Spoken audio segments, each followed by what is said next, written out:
Hi guys, welcome to Edu Medicine. तो हम concept of status और रोल दोनों इसी यूनिट में समझने की कोशिश करेंगे कि स्टेटस क्या होता है, रोल क्या होता है सोशोलॉजिकली। तो अगर हम बहुत ही सिंपल टर्म में बात करें तो स्टेटस मतलब एक पोजीशन है जो एक पर्सन ने सोसाइटी में लिया हुआ है, ऑक्यूपाई किया हुआ है, ठीक है। और एक मतलब हमारी एक जीवन जो है, एक जिंदगी जो है, उसमें हमें बहुत डिफरेंट डिफरेंट स्टेटस मतलब मिलते हैं और हम डिफरेंट डिफरेंट स्टेटस लाइफ में लेते हैं। चाहे वो अब स्टेटस किस किस चीज़ में बेस्ड हो सकता है, हमारे एज पे, ठीक है, हम कितने छोटे हैं, बड़े हैं, क्या है, जेंडर क्या है हमारा, क्लास क्या है, काम क्या है, एजुकेशन, उसके हिसाब से स्टेटस डिफरेंट हो सकता है। जैसे कि एक टाइम पे आप एक डॉटर हैं, कभी आप सोशल वर्कर हो सकती हैं, कभी आप बुक रीडिंग क्लब की मेंबर हो सकती हैं, आप गिटारिस्ट हो सकती हैं, मैनेजर हो सकती हैं किसी कंपनी में, ठीक है। और जब कॉम्बिनेशन ऑफ स्टेटस एक पर्सन होल्ड करता है तो उसे हम स्टेटस सेट कहते हैं। मान लीजिए आप डॉटर हैं, ठीक है, और आप एक लेक्चरर हैं, प्लस आप एक वाइफ हैं, प्लस एक मदर है, ठीक है। उसके बाद आप हो सकता है कि कोई ऑर्गेनाइजेशन चलाती हो, कोई एनजीओ की हेड हो। तो ये सब चीजें जब आप मिला देंगे तो उसको स्टेटस सेट कहा जाएगा, या मिला देंगे तो स्टेटस सेट कहा जाएगा, यानी बहुत सारे स्टेटस आपके पास हैं, ठीक है। तो जो लिंटन है वो स्टेटस को डिफाइन करते हैं कि collection of rights and duties. मतलब ये एक कलेक्शन है कि हमें ये हर स्टेटस के साथ हमें कुछ राइट आती है, कुछ ड्यूटीज आती है, और उसके बाद एक हमसे मतलब एक्सपेक्टेशन होती है समाज की कि किस तरीके से हम बिहेव करेंगे। अब एग्जाम्पल ले लेते हैं कि आप अगर घर में सन है तो आपसे कुछ एक्सपेक्टेशन होगी आपके फैमिली वालों की, कि आप किस तरीके से फैमिली को देखेंगे फ्यूचर में, या अभी किस तरीके से बिहेव करें। अगर आप एक मैनेजर हैं तो आपके को वर्कर से किस तरीके से बिहेव करें, उसका एक वो होगा। आपकी कुछ ड्यूटीज भी होंगी कि आपको ये चीजें करनी है, आपके कुछ राइट्स भी होंगे ऑफ कोर्स, ठीक है। और अगर हम रिलेशनशिप स्टेटस और रोल के मतलब बीच में अगर समझने की कोशिश करें कि क्या है, तो हम बोल सकते हैं कि जो रोल है वो डायनेमिक एस्पेक्ट ऑफ स्टेटस का, ठीक है। अ, मान लीजिए कि एक पर्सन, हम समझ लीजिए कि कहते नहीं है कि गॉड जो है हमें क्रिएट किए हैं और बेसिकली वो डायरेक्टर है, हम एक्टर है। तो एक्टर्स को अपने जीवन में एक ही प्रकार का तो रोल करना नहीं होता है, कई प्रकार के रोल कर सकते हैं आप। तो उसी तरीके से आप इसमें भी रोल को समझ सकते हैं कि आपके एक स्टेटस के साथ आपको बहुत सारे रोल्स भी मिलते हैं, ठीक है, प्ले करने के लिए। फॉर एग्जाम्पल आप एक स्टेटस ले लेते हैं डॉटर का, तो आपको एक अच्छी डॉटर अपने फादर के प्रति, एक बेटर मतलब मान लीजिए वाइफ आप बन गई तो एक हस्बैंड के प्रति आपका रोल होगा, एक आपके इन लॉज के प्रति होगा। अगर आप मैनेजर हैं तो अपने कोवर्कर से मतलब एक रोल आपको प्ले करना पड़ेगा। तो इस तरीके से आगे रोल को हम आगे आपको समझाएंगे, पहले अभी हम स्टेटस पे फोकस कर लेते हैं। तो देखिए मतलब स्टेटस का मतलब क्या है कि हमने एक मतलब एक पोजीशन को ऑक्यूपाई किया है। रोल का है कि हम डिफरेंट डिफरेंट रोल अपने लाइफ में प्ले करेंगे। Social status and social roles are important concept in understanding how social life is organized and activities are distributed, okay.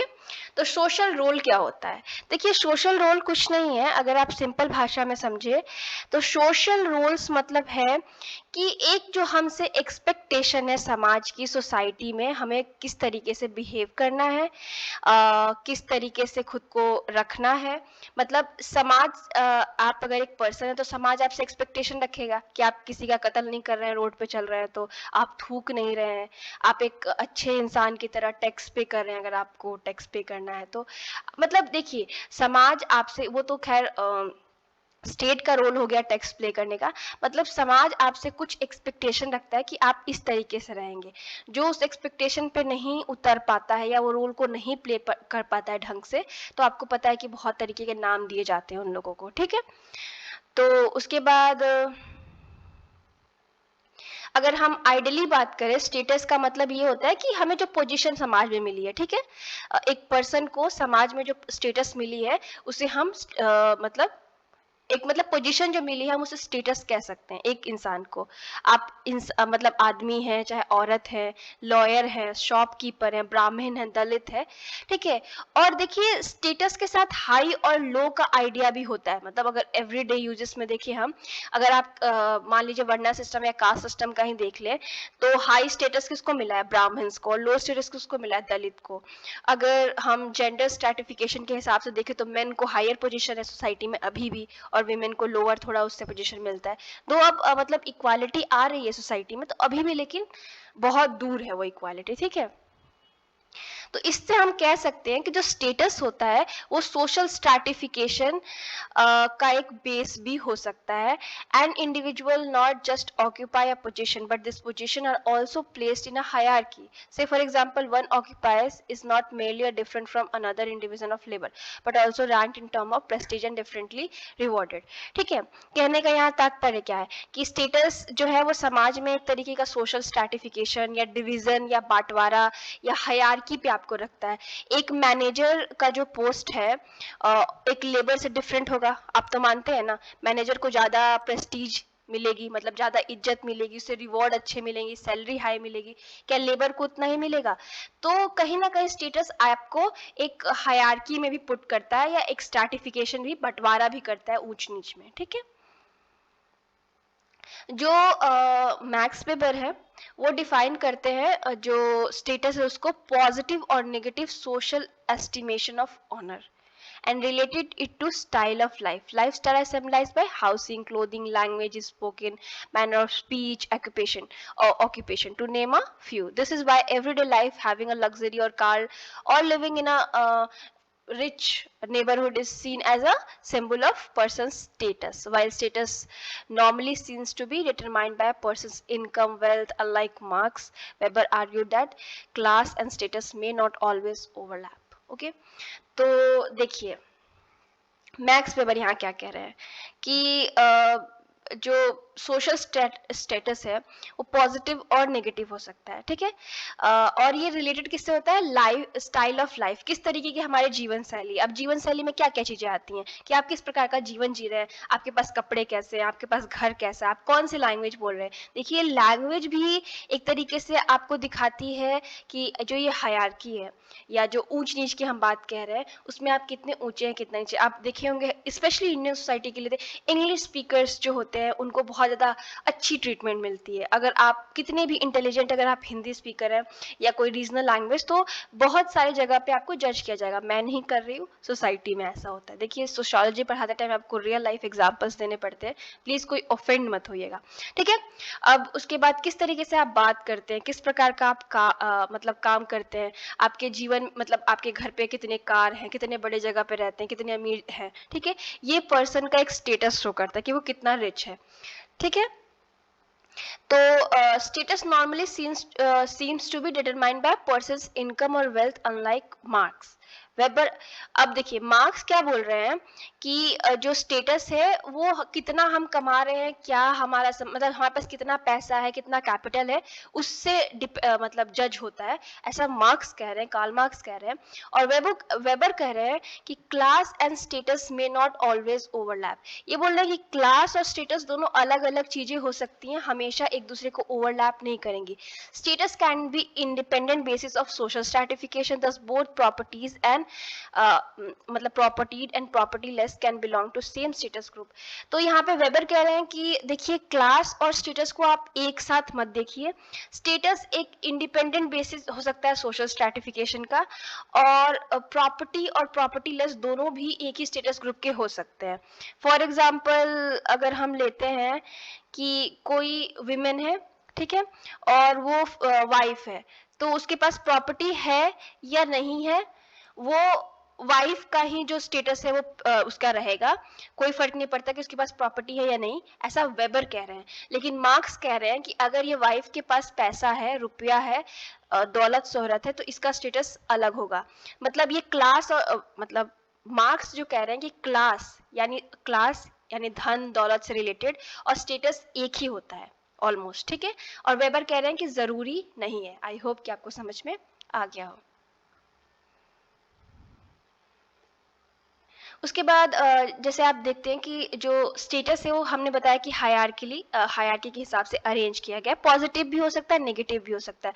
आपको कुछ प्रिविलेजेस भी मिल सकती हैं, कुछ प्रिविलेजेस नहीं भी मिल सकती है।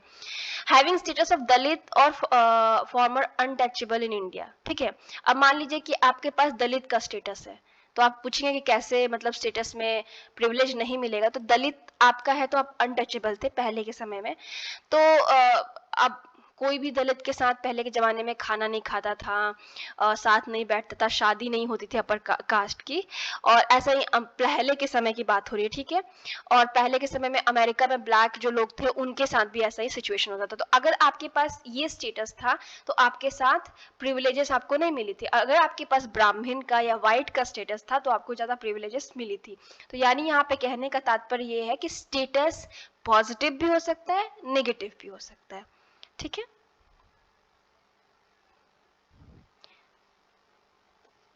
उसके बाद जो ऑनर और प्रेस्टीज असाइन किया जाता है स्टेटस के साथ is not unchanging. For example, in societies where being a women, disabled, black और अनटचेबल वाज कंसिडर्ड इंफीरियर और stigmatised, a concept of Erving Goffman का है। These status and their roles are now positively seen, ठीक है। अब इस कहने का यहाँ पे तात्पर्य क्या है कि पहले के समय में अगर हम देखें तो अगर आप डिसेबल्ड थे, आपकी मतलब बॉडी में कोई इशू थी, आपकी हियरिंग में प्रॉब्लम थी, स्पीच में प्रॉब्लम थी, आप वुमेन थी, ब्लैक थी, तो पहले सोसाइटी में उसको इंफीरियर समझा जाता था, उसको अच्छा नहीं माना जाता था, ठीक है। लेकिन आज के समय में जब हम थोड़े मॉडर्न एरा में आ गए हैं, तो जो आपने पास्ट में ये सारी जो स्ट्रगल इन लोगों ने, इन पर्टिकुलर माइनॉरिटीज़ ने, या जो डिसएडवांटेज ग्रुप है उसने सही है, उसको आजकल पॉजिटिव लाइट में देखा जा रहा है और इनका स्टेटस और जो रोल्स वगैरह हैं वो चेंज हो रहे हैं, ठीक है। अब देखिए लिंटन यहाँ पे डिस्टिंग्विश करते हैं टू टाइप ऑफ स्टेटस, ठीक है, ascribed एंड अचीव्ड, ठीक है। ascribe status क्या होता है? Those which are assigned to individual without reference to their innate differences or ability. The universally used criteria for ascription of status are age, sex, kinship, and race. The birth of individual in particular social categories such as class and caste also become criteria for the ascription of status in several but not all societies. Simple language में समझिए कि ascribed status क्या है? जो आपको मिल गया है, ठीक है, अगर हम सिंपली भाषा में बोले तो, और मतलब एक तरीके से आपने उसे अचीव नहीं किया, वो आपके साथ टैग लग गया है। फॉर एग्जाम्पल हम कास्ट सिस्टम का ही लेते हैं। अगर आप ब्राह्मण और क्षत्रिय और दलित में बॉर्न होते हैं तो आपका अस्क्राइब स्टेटस है, ठीक है। आप रिच क्लास में बॉर्न होते हैं, मिडिल क्लास में, वो आपका अस्क्राइब स्टेटस है, वो आपके पैदा होते ही आप पे टैग लग गया, ठीक है। अचीव स्टेटस क्या होता है? देखिए अचीव स्टेटस को ओपन रहता है, उसको आप कंपटीशन या इंडिविजुअल एफर्ट से, मतलब एफर्ट्स लगा के आप पा सकते हैं, ठीक है। अब मान लीजिए यूपीएससी का एग्जाम, मान लीजिए एलीट जॉब मानी जाती है, सब दे रहे हैं, तो अगर आप यूपीएससी क्रैक करके आईएएस बन जाते हैं तो आपने उस स्टेटस को अचीव किया है, ठीक है। आप एक मैनेजर हाई फाई कंपनी में बन जाते हैं एमबीए करके, या इस टाइप का कुछ भी आप करते हैं, ऑक्यूपेशन या एजुकेशन के बेसिस पे आपको मिलता है। इस तरीके से ये स्टेटस अचीव स्टेटस होता है जिसको आपने अपनी मेहनत से पाया होता है। अब इनके बीच में जो हम लाइन खींच रहे हैं कि जिसे पहचान में आ जाए, वो इतना क्लियर नहीं है, ठीक है। मान लीजिए कि जो ascribe स्टेटस है उसको हम फिक्स्ड मान ले रहे हैं कि वो फिक्स है, हम पैदा हुए तो हमें मिल गया, ठीक है। मान लीजिए कि हमने अभी डिस्कस किया कि जो ascribed स्टेटस है वो हमें जब हम बॉर्न हुए तभी से मिला, उसे चेंज नहीं कर सकते, ठीक है। और अचीव जिसको हमने अचीव किया। लेकिन अब मान लीजिए कि आप एक फीमेल या मेल इस टाइप से कुछ बॉर्न हुए हैं, ठीक है, या जो हमारा जेंडर का स्पेक्ट्रम है, अब फीमेल, मेल और हेट्रोसेक्सुअल और इन सब चीज़ों से बढ़ के होमोसेक्सुअल, ट्रांससेक्सुअल और LGBTQ प्लस कम्युनिटी जो है वो इंक्लूड हो गई है। आपने कोई ऑपरेशन करवाया या आप इस दो जो स्पेक्ट्रम है या दो जो मेल और फीमेल की कैटेगरी है उससे ब्रॉडर सेंस में आप किसी से बिलोंग करते हैं, तो ज़रूरी नहीं है कि आपका जो अस्क्राइब्ड स्टेटस है वो सेम रहेगा, बिकॉज आप चेंज कर सकते हैं या आप कुछ और, मतलब जैसे कि अब हम लोग क्या करने लगे हैं कि रिकग्निशन मिलने लगा है डिफरेंट जो जेंडर्स बिलोंग करते हैं, जैसे मैंने बात की एलजीबीटीक्यू प्लस कम्युनिटी को रिकग्निशन मिलने लगा है, तो फिर एस्क्राइब जो स्टेटस है वो चेंज भी तो हो रहा है। तो अब ये कह पाना मतलब मॉडर्न फिनोमिना में कि एस्क्राइब चेंज नहीं होगा, कहीं हद तक ठीक नहीं है। ओके, उसके बाद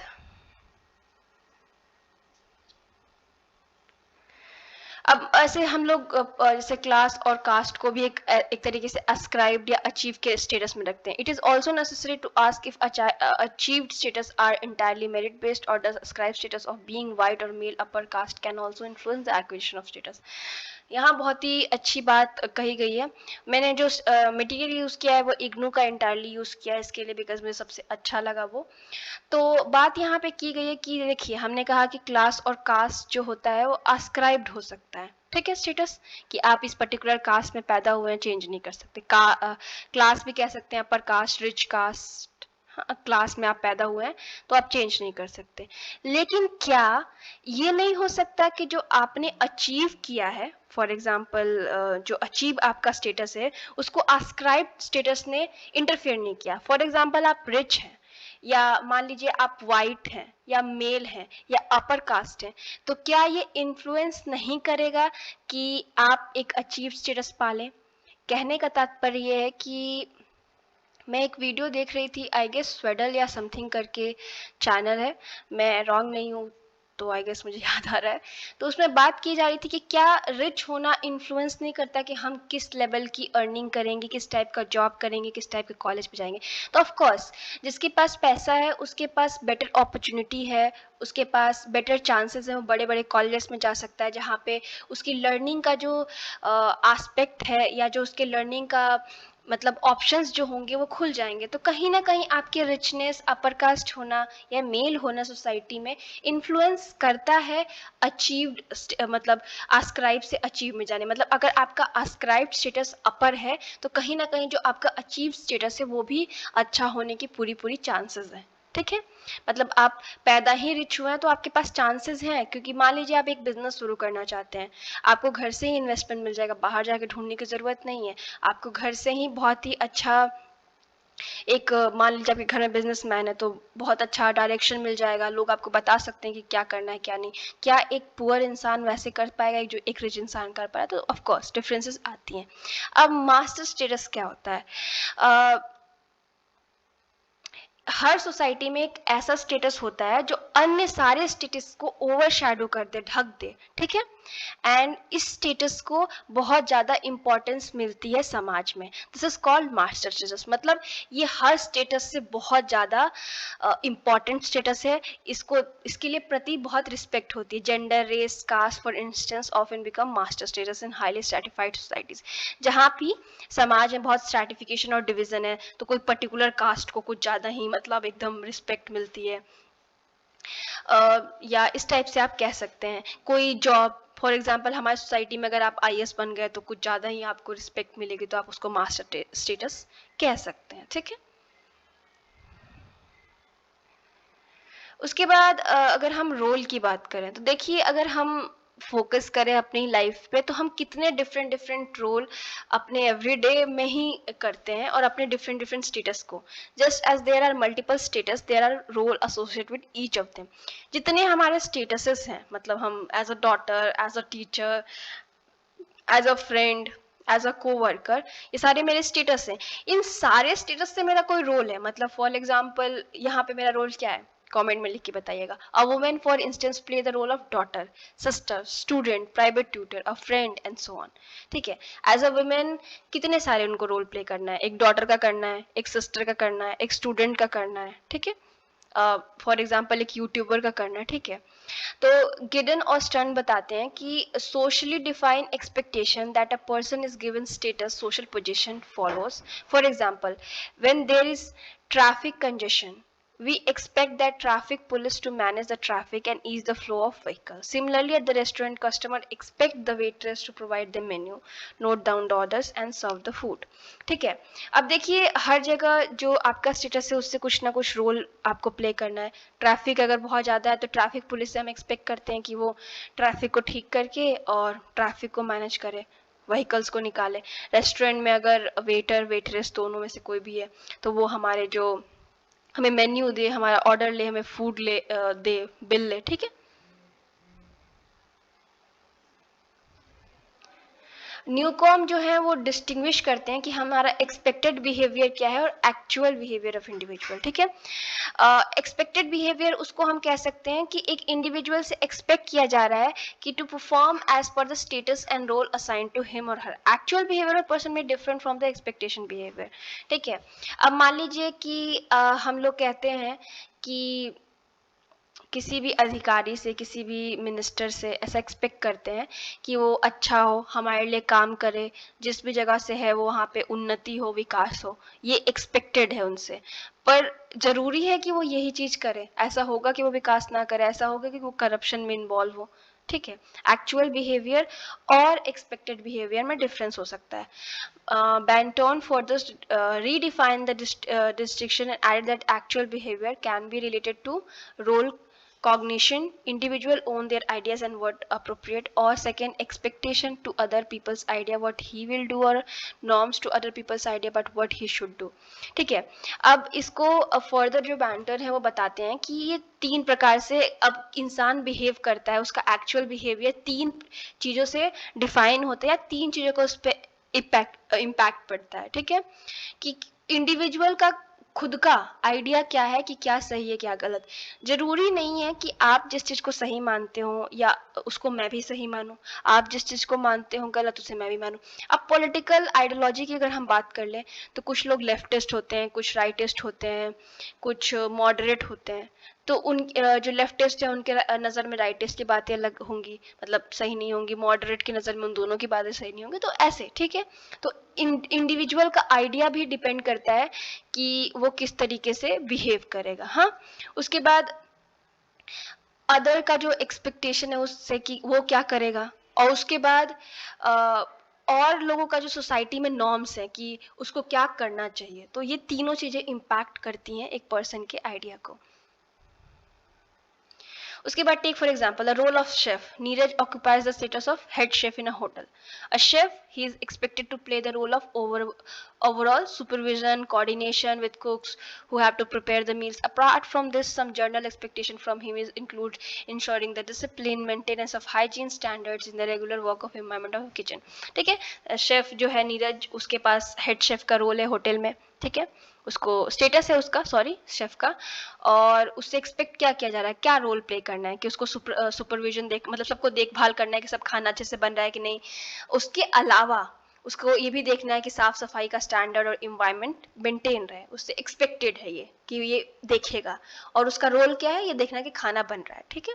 तो एक्सपेक्टेड थोड़ा एक्स्ट्रा ऐड कर देता है। अब रोल लर्निंग क्या होती है, तो देखिए हमारे जो रोल, हम लर्निंग का जो प्रोसेस है वो बहुत ही, हम जब छोटे होते हैं तभी से स्टार्ट हो जाता है। हम अपने आसपास देखते हैं कि मम्मी कैसे बिहेव कर रही है, पापा कैसे, बच्चों को देखा घर घर खेलते हैं, कोई मम्मी का रोल प्ले करता है, कोई पापा किस तरीके से, ठीक है।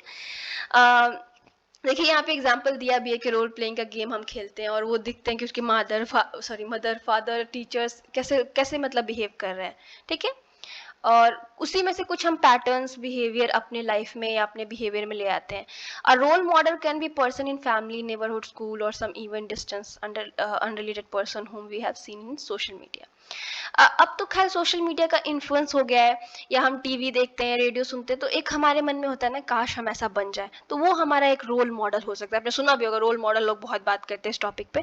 तो कोई भी हो सकता है, हमारे फादर मदर, कोई फैमिली का, कोई नेबरहुड का, कोई टीचर हो सकता है, कोई प्रिंसिपल, या कोई सेलिब्रिटी, या कोई हिस्टोरिकल थिंकर, या कुछ भी, कोई भी पर्सन हमारा रोल मॉडल हो सकता है जैसे हम बनना चाहते हैं, ठीक है। रोल थ्योरी में जो सोशियोलॉजी की है उसमें दो स्कूल, स्ट्रक्चर और इंटरेक्शनिस्ट जो है वो अप्रोच को समझाने की कोशिश करते हैं। तो अगर हम स्ट्रक्चरलिस्ट की बात करें तो लिंटन, बैंटन, पार्सन्स और मॉर्टन आते हैं। ये लोग बोलते हैं कि जो सोसाइटी के नॉर्म्स हैं, सिस्टम है, जो एक्सपेक्टेशन है पर्सन से हर स्टेटस को लेके, अगर आप उसको फॉलो करते हुए उसको आप रोल टेकिंग, बेसिकली एक रोल ऑलरेडी है वहाँ पे और आपको उसी में ढलना है, उसी को फॉलो करना है जो समाज ने सेट किया है। लेकिन इसी को क्वेश्चन करते हुए जो इंटरेक्शनिस्ट है, मीड या टर्नर, जिनके जिस स्कूल में आते हैं, वो बोलते हैं कि नहीं, ये एक क्रिएटिव प्रोसेस है, रोल मेकिंग। मतलब रोल मेकिंग क्या है कि आपके पास एक स्टेटस है, उसका जो पर्टिकुलर रोल है आप उसको अपने अंडरस्टैंडिंग से ले रहे हो और समझ रहे हो, ठीक है। ऊपर जो बात हो रही है वो बोल रहे हैं कि आपको बस जो सोसाइटी ने सिखा दिया, जो बता दिया, आपको बिना क्वेश्चन किए लेना है। लेकिन यहाँ पे जो इंटरेक्शनिस्ट स्कूल के है वो कहते हैं कि नहीं, आपको क्वेश्चन करना है, उसके हिसाब से उस रोल के अंदर फिट होना है, ठीक है। उसके बाद क्लासिफिकेशन करें हम रोल्स का, तो अस्क्राइब्ड रोल और अचीव रोल्स इसमें भी आती हैं, और rational and non rational roles आती हैं। अस्क्राइब्ड स्टेटस और अचीव स्टेटस हमने पढ़ा था स्टेटस में, और यहाँ पे हम रोल पढ़ेंगे। तो अगेन अस्क्राइब्ड क्या है, जो हमें बर्थ के साथ ही मिली है, ठीक है। इंडिविजुअल जब पैदा हुआ तभी उसको मिल गई है। जैसे फॉर एग्जाम्पल रोल, जैसे किसी के जेंडर से रिलेटेड, किसी के एज से रिलेटेड, किनशिप, कास्ट, क्लास से, ठीक है। अब पर्टिकुलर कास्ट के जो लोगों का होता है रोल वो थोड़ा डिफरेंट होता है, लाइक ब्राह्मण्स का रोल आप देख लीजिए, तो क्लास, रिच क्लास का डिफरेंट होता है, दलित्स का डिफरेंट होता है, एज के हिसाब से भी डिफरेंट होता है, जेंडर के हिसाब से भी डिफरेंट। अचीव रोल मतलब जैसे कि हमने समय के साथ मेरिट के हिसाब से ऑक्यूपेशनल रोल जैसे हमने लिया, जैसे हम फार्मर बन गए, सेल्स पर्सन बन गए, बैंकर बन गए, शॉपकीपर, ड्राइवर, लॉयर, कुछ भी इस टाइप का हम बनते हैं, तो उसके साथ हमारा जो रोल है, हमें कोई ना कोई रोल प्ले करना पड़ता है पर्टिकुलर जॉब के साथ, तो ठीक है। अगर हम रिलेशनल और नॉन रिलेशनल रोल्स की बात करें, तो देखिए कुछ जो रिलेशनल की अगर हम बात करें, तो इसमें आप किसी चीज पर डिपेंडेंट है। जैसे कि वाइफ है, वो कंसीव नहीं कर सकती हस्बैंड के बिना। अगर किसी को मान लीजिए कर्ज लेना है, तो कर्जदार मतलब कर्ज देने वाला भी होना चाहिए ना। मतलब इसमें जो आपका रोल है वो किसी पे डिपेंडेंट है, या उसका रोल आप पे डिपेंडेंट है, ठीक है। मतलब एक दूसरे से डिपेंडेंट, ठीक है। और नॉन रिलेशनल रोल्स वैसे होते हैं जो मान लीजिए कि किसी पर डिपेंडेंट नहीं है, कॉम्प्लीमेंट्री है, ठीक है। डिपेंडेंट नहीं है, कॉम्प्लीमेंट्री नहीं है, वो सिंपल मतलब इंडिविजुअल रोल्स, जैसे म्यूजिशियन का हो गया। अब म्यूजिशियन है, आप सिंगर है फॉर एग्जांपल, तो आपको, मुझे नहीं लगता किसी की जरूरत है रिसर्चर, पेंटर, इस टाइप के हो गए। एज या जो सेक्स रिलेटेड रोल्स होते हैं वो इस नॉन रिलेशनल रोल्स में फॉल मतलब आते हैं। किनशिप वगैरह के जो होते हैं वो रिलेशनल हो सकते हैं, कि अगर फादर और मदर नहीं होंगे तो सन या डॉटर कैसे होंगे, इस टाइप के, ठीक है। डबल टाइम हो गया। अब multiple role and role set क्या होती है, इसके बारे में हमें रॉबर्ट के मॉर्टन बताते हैं, बहुत ही फेमस सोशियोलॉजिस्ट है। इन्होंने हमें दो चीजें बताई है, concept of multiple roles and role set, ठीक है। लिंटन की थ्योरी में जहाँ लिंटन बात करते हैं कि हर स्टेटस के साथ, मतलब हर स्टेटस के साथ एक रोल मतलब एसोसिएट है, लगा हुआ है। मतलब आपके पास कोई स्टेटस है, फॉर एग्जांपल आप मैनेजर हैं, तो उसके साथ आपको एक रोल प्ले करना पड़ेगा कि आपने जो भी आपके अंडर काम कर रहे हैं उसको देखना है। लेकिन यहाँ पे मॉर्टन आर्ग्यू कर रहे हैं कि ईच स्टेटस के साथ अरे ऑफ रोल्स है, यानी एक स्टेटस के साथ, जिस तरीके से लिंटन बात करें, एक रोल नहीं है। आप अगर मैनेजर हैं तो आपको अपने कलीग्स को के साथ कोऑर्डिनेट भी करना है, उनके साथ कोलैबोरेट भी करना है, उनको देखना है कि प्रॉपरली वर्क हो रहा है कि नहीं, उनके साथ और भी पर्सनल लेवल के भी रिलेशन हो सकते हैं, प्रोफेशनल लेवल के भी रिलेशन हो सकते हैं। आपको देखना है आप जहाँ के मैनेजर है कि वहाँ प्रॉपरली काम हो रहा है कि नहीं, ठीक है। बहुत सारे, ठीक है। इसको मॉर्टन बोलते हैं रोल सेट, यानी एक ही स्टेटस में मल्टीपल आपको रोल प्ले करना है। It is a complement of role relationship in which person are involved by virtue of occupying a particular status, ठीक है। Each status has its own role set, मतलब हर status के साथ एक आपको particular बहुत सारे role play करने हैं। यहाँ पे मॉर्टन ने एक एग्जाम्पल ऑफर किया कि एक मेडिकल स्टूडेंट है, ठीक है। उसका स्टेटस क्या है कि वो स्टूडेंट है, ठीक है। लेकिन वो केवल टीचर से रिलेटेड नहीं है, बट वो अदर जो जैसे कि नर्स हो गए, फिजिशियन हो गए, सोशल वर्कर हो गए, उनसे भी रिलेटेड भी, उनके साथ भी काम कर रही है, अपने फेलो स्टूडेंट्स के साथ भी, अपने फेलो जो कलीग्स है उनके साथ भी वो कनेक्टेड है, या उसका एक पर्टिकुलर रोल है। तो कहने का मतलब है कि एक स्टेटस के साथ रोल सेट आता है, यानी मल्टीपल रोल हो सकते हैं। और वो मॉडर्न आगे इसको बोलते हैं कि इस टाइप का जो कॉम्प्लेक्स अरेंजमेंट है कि एक स्टेटस के साथ आपको मल्टीपल रोल प्ले करना है, कभी कभी कॉन्ट्राडिक्टरी एक्सपेक्टेशन भी एक मतलब रोल से क्रिएट कर सकता है, ठीक है। Multiple role on the other hand refers to the roles associate with the various social status of a individual, ठीक है। This figure gives below. अब यहाँ पे हमें दो चीज समझनी है, मल्टीपल रोल क्या है और रोल सेट क्या है। अगर मैं सिंपल भाषा में बात करूँ तो कि एक पर्सन को बहुत सारे रोल्स अपने लाइफ में प्ले करने होते हैं, ठीक है। डिफरेंट डिफरेंट रोल एक पर्सन को मतलब एक समय पे प्ले करने होते हैं। और रोल सेट क्या है कि एक ही स्टेटस के साथ आपको मल्टीपल चीजें जुड़ी हुई हैं, ठीक है। तो देखिए मल्टीपल रोल्स का एग्जांपल ले कि जो पीटर है वो इग्नू का स्टूडेंट है, ठीक है।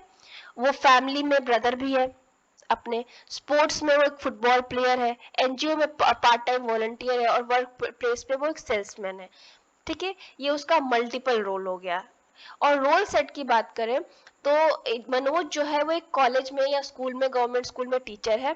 उसका रिलेशनशिप उसके नॉन टीचर स्टाफ के साथ भी है, कलीग के साथ भी है, स्टूडेंट्स के साथ भी और टीचर यूनियन के साथ भी है। यानी यहाँ पे उसका एक स्टेटस है क्या, टीचर का, जिसमें उसको मल्टीपल रोल प्ले करने हैं। यहाँ पे उसके लाइफ में मल्टीपल रोल्स हैं, ठीक है। मल्टीपल रोल्स और रोल सेट, यानी ये एक स्टेटस के साथ आया है और ये डिफरेंट स्टेटस हो सकते हैं, ठीक है। रोल साइन, एक्चुअली ये हेडलाइन है। अब रोल साइंस क्या होते हैं, बेसिकली रोल साइंस क्या होते हैं कि हमने एक टैग लगा दिया है। फॉर एग्जांपल आपने पुलिसमैन को देखा होगा, पुलिसमैन एक प्रकार के कपड़े पहनता है, ठीक है। औरतों के कपड़े और पुरुषों के कपड़े अलग होते हैं, और डॉक्टर के कपड़े अलग होते हैं। क्यों? क्योंकि हम उसको आसानी से रिकग्नाइज कर सके। अगर आप बहुत भीड़ में गए तो आपको कैसे पता चलेगा कि वो पर्टिकुलर पर्सन डॉक्टर कौन है उसमें, तो डॉक्टर के लिए व्हाइट क्लोथिंग है। तो क्लोथिंग है या कपड़ा है वो बहुत ही इंपॉर्टेंट रोल प्ले करता है हमें पहचानने में, डिफरेंट डिफरेंट रोल, ठीक है, एक तरीके का साइन है। अब इसीलिए विमेन और मेल के लिए डिफरेंट कपड़े हैं। बाकी आजकल बहुत आंदोलन और इस टाइप के मूवमेंट चल रहे हैं कि इस टाइप का जो डिस्टिंग्विश मतलब हम करते हैं लोगों को या बांटते हैं, ऐसा नहीं होना चाहिए, वो एक अलग टॉपिक है अपने आप में।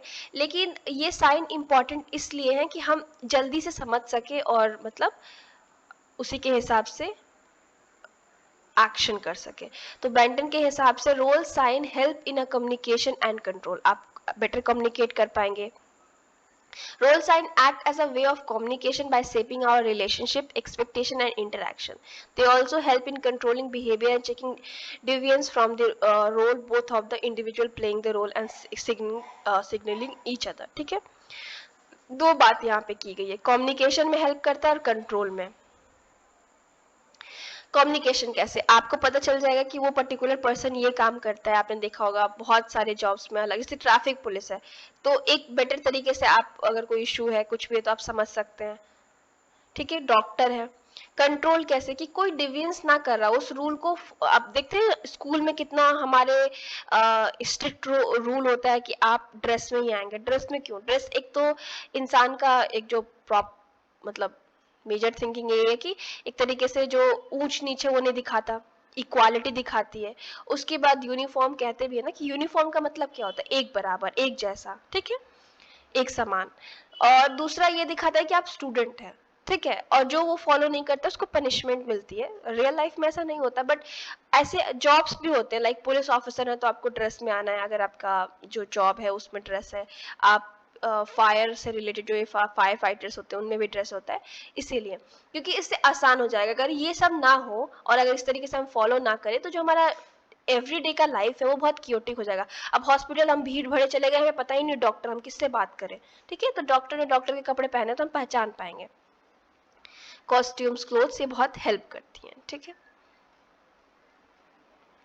उसके बाद जो बेंटन ने उन्होंने आइडेंटिफाई किया है कि हम तीन लेवल्स पे जो है वेरियस रोल को, बेसिक, जनरल और इंडिपेंडेंट रोल्स को पहचान सकते हैं। Sign for basic role, sign for basic roles which are largely determined by sex, age, kinship, including names, clothes and hairstyle. The first name of the two sexes are mostly distinctive, like Mrs, Mr ऐसे, miss, Mrs, mister etcetera, ठीक है। Basically यहाँ पे ये बात की जा रही है कि बेसिक रोल जो हमारा होता है जिससे हम डिटरमाइन कर सके कि वो इंसान बड़ा है, उसकी एज क्या है, उसका जेंडर क्या है, या उस किस सरनेम लोगों के होते हैं, ठीक है, कास्ट को आपको दिखाते हैं, चाहे किस तरीके के कपड़े आपने पहने, हेयर स्टाइल क्या है, ये भी दिखाते हैं कि आपका एज और ये सब क्या है। उसके बाद फर्स्ट नेम जैसे कि मिस, अनमैरिड, मिसेज, मिस्टर, ठीक है, इस तरीके से तो हमें पता चल जाता है कि वो पर्सन का जेंडर क्या है, एज क्या है, मैरिड है कि नहीं, ठीक है। साइन फॉर जर्नल रोल्स, इसमें आता है मतलब basically the case of policeman, उसका यूनिफॉर्म एग्जाम्पल है कि हम समझ जाते हैं कि भाई वो एक पुलिसमैन है, इससे आसान हो जाता है उसको पहचानना, कम्युनिकेट करना। डॉक्टर का मैंने जैसे एग्जाम्पल दिया ऊपर, इस तरीके से, ठीक है। Independent role. Since the independent role have fewer implication for other roles, sign for them are limited. Signs for independent roles have a relevance only in particular context and may lose relevance in the most other social situation. For outsiders, such a sign often serve as a prestigious sign. ठीक है, ये independent roles इतने important नहीं होते, but कभी कभी हम उनको टैग कर देते हैं, ठीक है, और वो समय के साथ अपना इंपॉर्टेंस भी उतना नहीं रहता है। अब रोल चेंजिंग क्या है, तो role never remain the same and keep evolving, जो हमारा रोल है वो सेम नहीं रहेगा, हमेशा इवॉल्व होता रहेगा। Individual move from one role to another and new roles are added to old set of roles. When a person move from one role to another it important to become, अब देखिए क्या होता है कि हम समय के साथ डिफरेंट डिफरेंट रोल अपने जीवन में लेते जाएंगे, और हर रोल के साथ कुछ जिम्मेदारियां भी आएंगी। अगर मान लीजिए आप फादर बन रहे हैं, आपकी शादी हो रही है, आप मदर बन रही हैं, या आप एक नया जॉब ले रही हैं, तो उन सब के साथ, उन रोल्स के साथ एक ऑब्लिगेशन होगा। तो जनरली क्या होता है कि हम इस टाइप का, जब हमारा जीवन में रोल चेंज होता है, तो हम कोई सेरेमनीज के साथ सेलिब्रेट करते हैं कि उस इंडिविजुअल को ऐसा फील हो कि अब वो कुछ नया जीवन, जैसे अब एग्जाम्पल, सिंपल एग्जाम्पल है, हर सोसाइटी में मैरिज होता है, ठीक है। मैरिज एक सेरेमनी है बताने के लिए कि आप जहाँ अभी तक जो बैचलर थे, या अभी तक आप अनमैरिड थे, आप पे किसी की रिस्पॉन्सिबिलिटी नहीं थी, अब आप मैरिड हो गए, यानी आपका लाइफ में रोल चेंज हुआ है, उसको हम सेरेमनी से सेलिब्रेट करते हैं कि वो इंसान उससे एक तरीके से फेमिलियर हो जाए। जैसे कि बहुत जगह जब प्यूबर्टी के राइट्स होते हैं, जैसे विमेन, लड़कियां होती हैं, वो एक पर्टिकुलर एज पे रीच करती हैं, 13-14, तो उस टाइम पे सेलिब्रेट किया जाता है। तो इस तरीके से डिफरेंट डिफरेंट राइट्स होते हैं, जैसे कि बच्चा बड़ा होता है तो मुंडन जैसे राइट होते हैं कि भाई आपकी बड़ी की रिस्पॉन्सिबिलिटी हो, आप स्कूल जाएंगे, इस टाइप के डिफरेंट राइट होते हैं। मैरिज हो गया, बहुत सारे ऐसे आते हैं अलग अलग सोसाइटी में। अब देखिए, एक पर्सन को बहुत सारे जीवन में स्टेटस मिलते हैं, उसके साथ मल्टीपल रोल भी प्ले करना पड़ता है। तो कई बार क्या होता है कि डिफरेंट रोल्स, डिफरेंट स्टेटस हमारे लाइफ में कॉन्फ्लिक्ट क्रिएट कर देते हैं, एक डिलेमा क्रिएट कर देते हैं।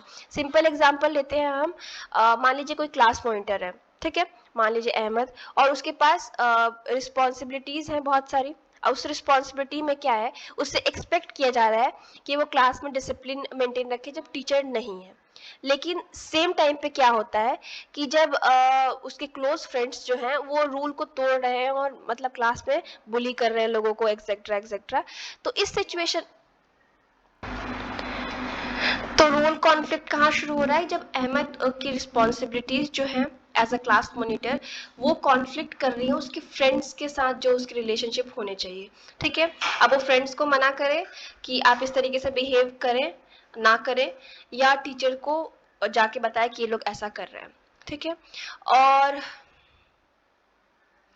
रोल कॉन्फ्लिक्ट की अगर हम बात करें, मान लीजिए कि आपका एक ही समय जीवन में, मतलब एक ही टाइम पे आपके पास डिफरेंट डिफरेंट स्टेटसेस हैं, और उस टाइम पे क्या होता है कि हर स्टेटस की अलग रिस्पॉन्सिबिलिटी की वजह से एक कॉन्फ्लिक्ट आपके लाइफ में क्रिएट हो जाता है। फॉर एग्जाम्पल, जो रोहित है उसको एग्जाम के लिए प्रिपेयर करना है नेक्स्ट डे, लेकिन एक इंटर स्कूल चेस कॉम्पिटिशन में उसको सेम डे, मतलब जब उसका एग्जाम है, पार्टिसिपेट भी करना है। तो एज अ स्टूडेंट उसको बहुत ज़्यादा एंग्जाइटी, स्ट्रेस हो जाएगा, बिकॉज उसको दोनों सिचुएशन में परफॉर्म करना है, एग्जाम के लिए भी और चेस कॉम्पिटिशन के लिए भी। So thank you so much, have a nice day. और अब हमारे चैनल का मेंबरशिप भी ज्वाइन कर सकते हैं। उसके अलावा आप टेलीग्राम पे और इंस्टाग्राम पे भी हमको फॉलो और ज्वाइन कर सकते हैं फॉर नोट्स एक्सेट्रा, और अपने फ्रेंड्स के साथ शेयर करना मत भूलें। Have a nice day.